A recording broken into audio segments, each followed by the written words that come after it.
All right. Is this recording? Yes, it's recording. All right. So I'm going to go over these probability assignments. So with the dice, it's pretty straightforward. Um, so the formula you're using for probability, this is important. It's the favorable outcomes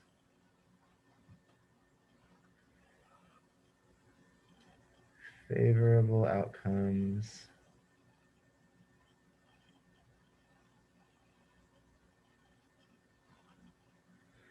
divided by total outcomes.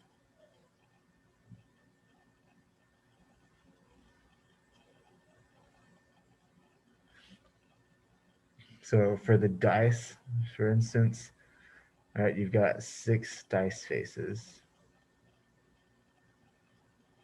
So 1, 2, 3, 4, 5, 6.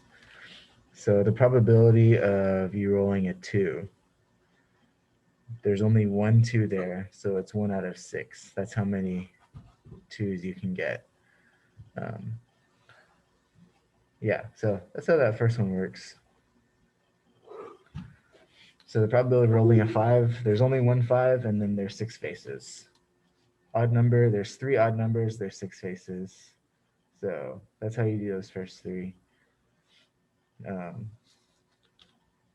don't know, this one's kind of self-explanatory also. I'll tell you this, you've got 4 over here, and you've got 2 that are going over here. Just think about it this way. When you think about percentages and decimals, right? If you think about this half here, this 0.5, think about what 0.5 of a dollar is. If you say 50 cents, then that's what you want. 2/4 of a dollar, your answer should always be 50 cents if you think of it that way. This is the thing that's a little bit new. So 5 and 6, and then 7 and 8. Just note 5 and 7 are similar, then 6 and 8 are similar. Let me show you how to do 5. So for 5, number 5, there's 3 things that you want to look at here. There's the area of the inner circle.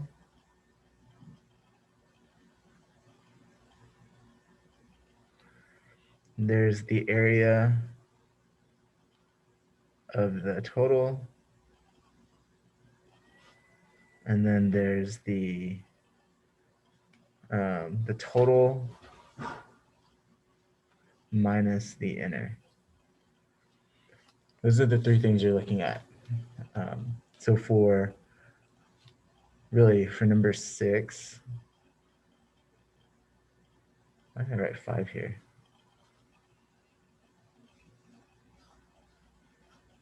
So for the first one, you're going to do A divided by B. And then for the next one, you're going to do C divided by B. Because C is the total. Remember, the formula is the favorable divided by total. Yeah, so that's how these work. So for the one with the dartboard, you'll do pi r squared. Here you'll do pi r squared here. The radii are different. With the second one, all right, so for the green one, it's a circle with a circle inside. The other one, it's a rectangle with a circle inside. So the only difference is on that second one, this will be length times width for the area.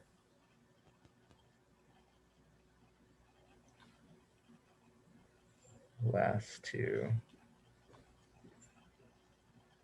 The other two.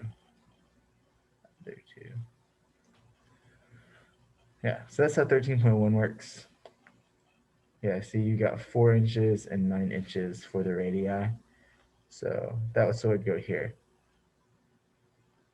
Pi 4 squared, pi 9 squared, and then you plug it into all this stuff. Get your answers this way as decimals.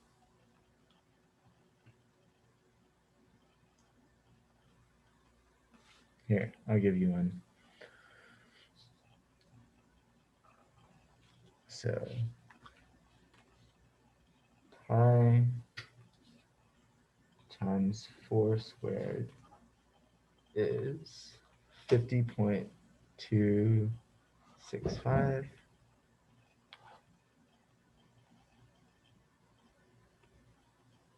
.265, and then pi times 9 squared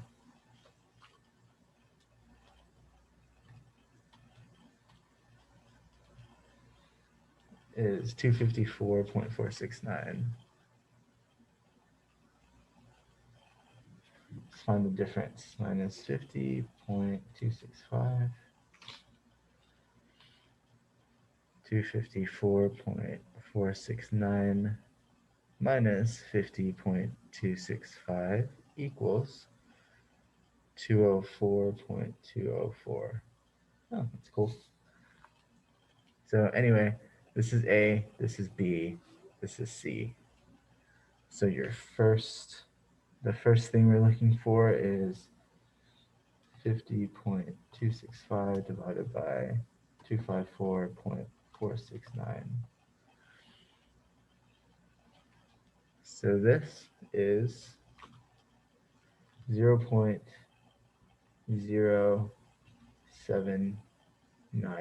So 0.08. Oh wait, I typed a number wrong. I thought that was too small. I did 20 instead of 50. There we go, that's better. 0.197. 198 actually. So that is number 5. Right there. So that's 13.1, 13.2. You've got lots of text. I'm pretty sure you just plug stuff in the calculator here. These haven't loaded. Bear with me.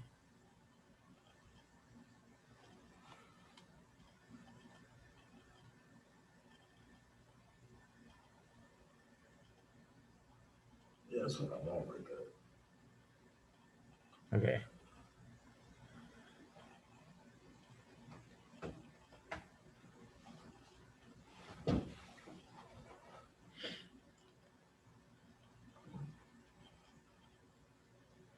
So when you're finding a probability of multiple events, you just multiply the probability together.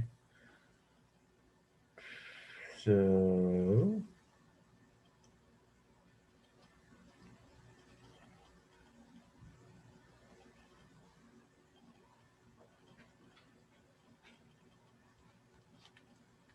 yeah, these two are good to look at. So let's do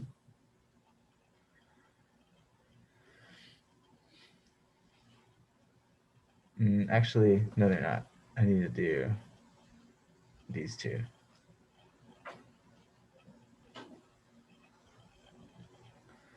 All right, so these are actually going to be dependent events. So the box of chocolates has, how many does it have? 5 plus 4 plus 3. So there's 12 chocolates. So there's 12 chocolates. The first time you want a milk chocolate, so that's 5. That's 5 out of 12. And then you eat it. So then the next time you only have 11 chocolates in there. The next one is dark chocolate, which is 4. Then you eat that one. So then there's only 10 left. So then there's 3. So there you go. Multiply these together, you'll have the answer. 5 over 12 times 4 over 11 times 3 over 10. So that should be 0.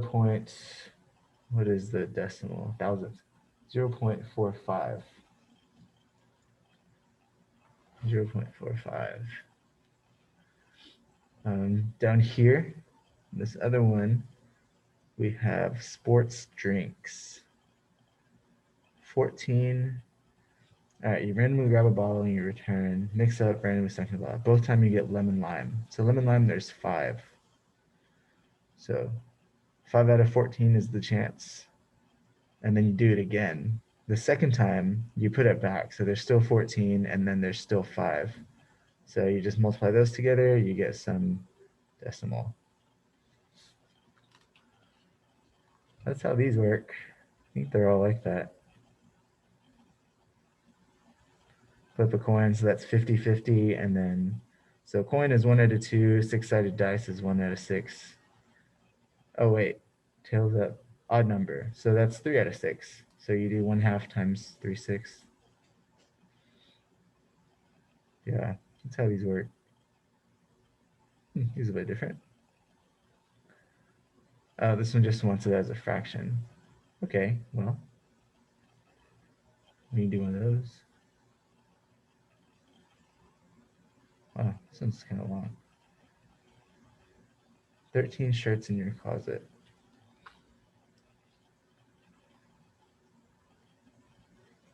So there's 13 shirts in your closet each day.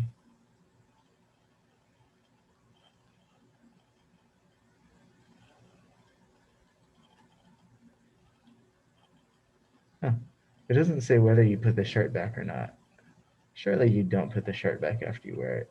I'm probably spending too much time talking and not enough time doing stuff. So here we go. Because we're recording. 13, 12, 11. So blue shirts. So there's 4 blues, and then there's 3 blues, and then there's 2 blues. So you multiply those out, and then you'd have a fraction at the end. 4/13 times 3/12 times 2/11. So assuming you do laundry, it's 2/143. So that's what goes in here. 2/143. If that counts it wrong, let me know. Okay, and then the other one, probability tables.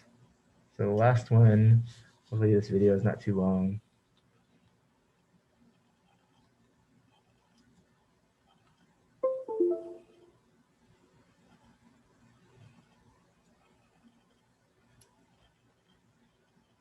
So you have probability tables, and then you also have Venn diagrams here. So we started off like this because this is the way you figure out these Venn diagrams, is this probability table. So now these have to add up. So I'm going to do 50 minus 38. 50 minus 38 is 12. So that's 12 here. Okay, so if 12 people didn't study, 6 people passed, that means 6 people did not study and failed. 50 is here, 10 is here, that means there is 40 here. So 40 people passed, 6 of them didn't study, so that means 34 people studied and passed. And then that makes this 4 here. So it's kind of like Sudoku, but like way easier. You just got to fill out the numbers, they add up to the ends. So there's that. When you're doing probability, so this one, let's probably choose the person at random. So that means 231 people in the sample. A left-handed female. So left-handed female, there's only 11. So type this in, it'll give your answer, 0 point whatever.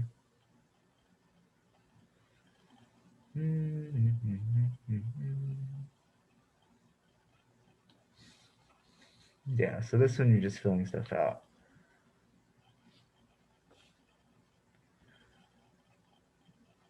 You survey, so the total females was 180. Total males was 170. Then 132 males. 132 males washed their hands. 32. 151 females washed their hands. So that's the given, and you should be able to figure out everything else. Cool. Same thing with that one. Let's get two of these Vens on the picture. They both fit. What's probably a dog owner also has a cat?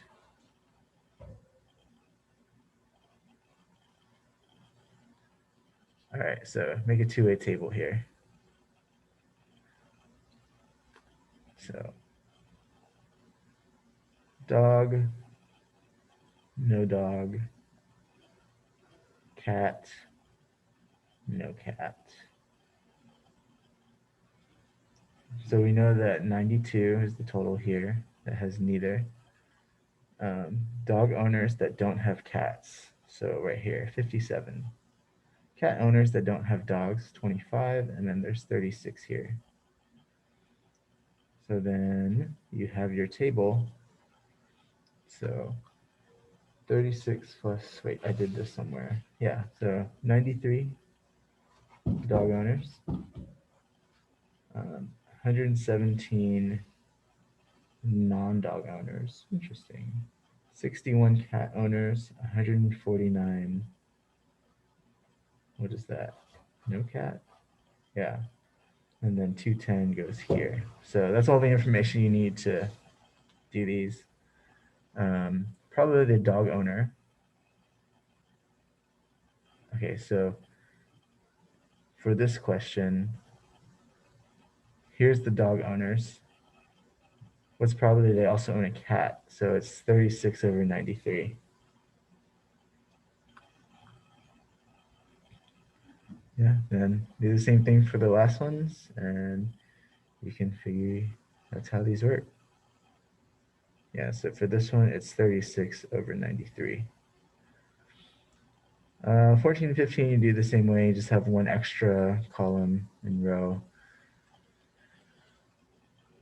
Cool. Let's stop this video.